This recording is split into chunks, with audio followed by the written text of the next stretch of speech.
Close your eyes and imagine a place. Perhaps it's somewhere you visited as a child. Perhaps it's a place you never experienced yourself but always wondered about. Or perhaps it's a place you've passed hundreds of times but never thought or knew to take a second look at.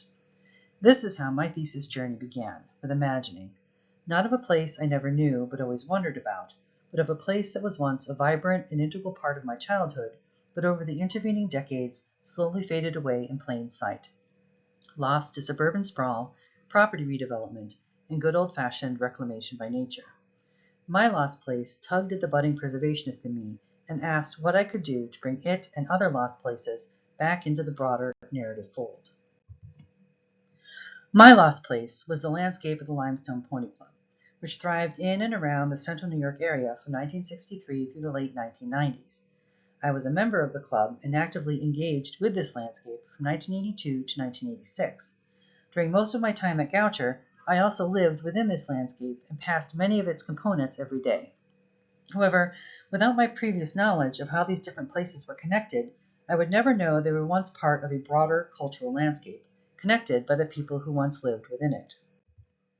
I thought about this disparity a lot during my time at Goucher, and how traditional approaches to preservation practice would miss many of these lost landscapes. The gap between the physical fabric we could see and how people lived and moved within and across a space nagged at me. That nagging persisted and eventually developed into my thesis. My idea was to figure out a way to use memory and story to recreate place, especially places where little to no tangible heritage remained. The crucible for forging this idea into a workable model was the landscape of the Limestone Pony Club. While the LPC was a vibrant and active organization in the latter half of the 20th century, by the turn of the 21st, it had largely faded from view. The primary horse boarding and trading facility had been sold in the early 90s, and the horse trails and practice fields were slowly being reclaimed by nature or taken over by residential subdivisions. As suburban sprawl limited the areas LPC members could ride in, interest and participation in the club also deteriorated. By the time I moved back to the area in the 2010s, most LPC places were unrecognizable.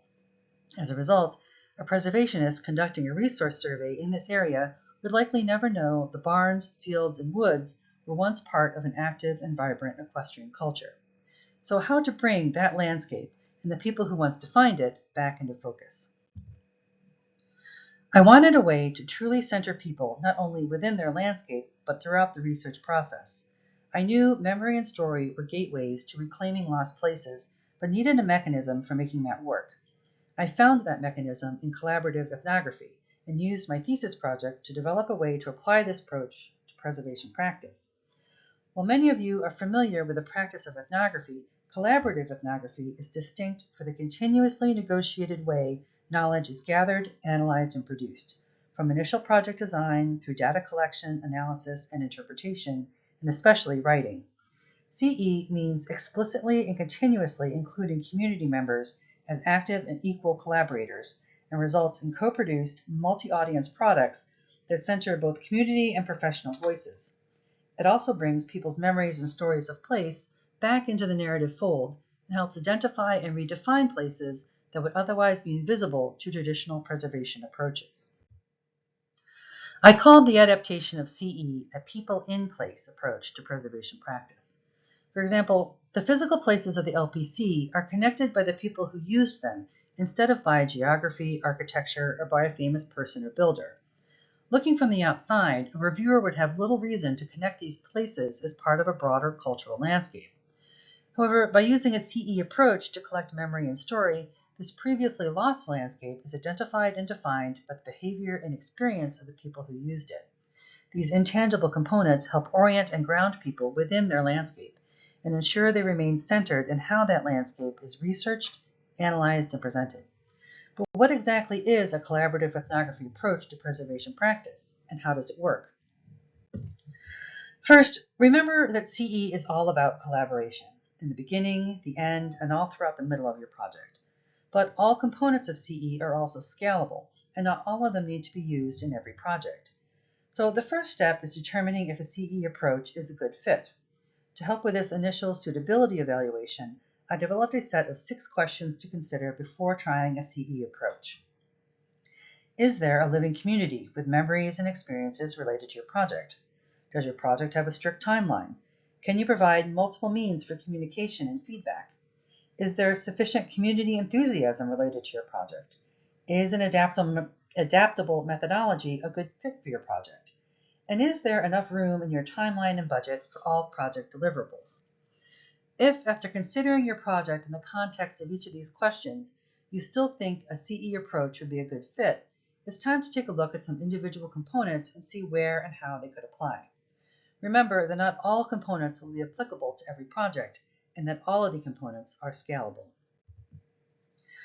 The first component is project co-creation and design, which involves determining what the community wants or needs, and then co-creating a project scope and design to meet those needs.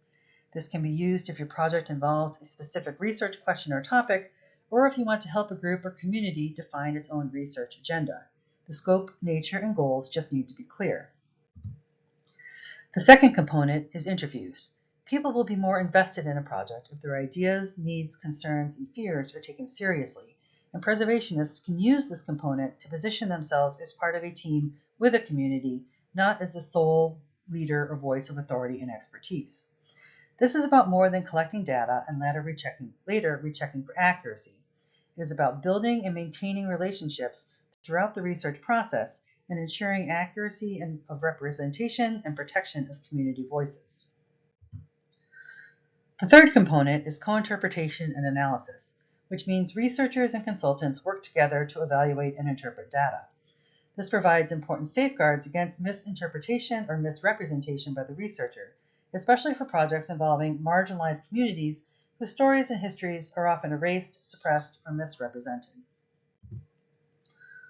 The fourth component is co-writing and production, which involves shaping a text as it is written, not responding after. As with co-interpretation and analysis, this component can be easily scaled by breaking information down into smaller sections, which can be written and reviewed by your collaborators quickly. The fifth component is co-reading and editing, which also support community agency and voice while minimizing misrepresentation throughout the production process. However, sufficient time must be built into your project schedule for co-reading and review, so it can be helpful to break the information down into smaller sections to make it faster and easier for your collaborators. The sixth component, and one that can be adapted to nearly any preservation project, is accessible writing. Preservation, like ethnography, should never be purely extractive, and we have a moral and ethical responsibility to ensure that our research products are accessible to our consultants and the community, as well as to our academic peers. This makes accessible writing a foundational component of collaborative ethnography, and one that should be included as much as possible in any preservation project. While your CE preservation project is in motion, there are two other areas you should also consider. First is how to proactively manage expertise. A CE approach means sharing and negotiating expertise, both yours as a researcher and that of the community throughout a project. Think about the kinds of expertise you and your collaborators will bring and how that expertise can best be shared and negotiated. And second, consider how you will exit a project once your active role is done. Collaborative research decenters the preservationist, and you should have a stewardship plan for turning over the research and products to the community once the active research phase is over.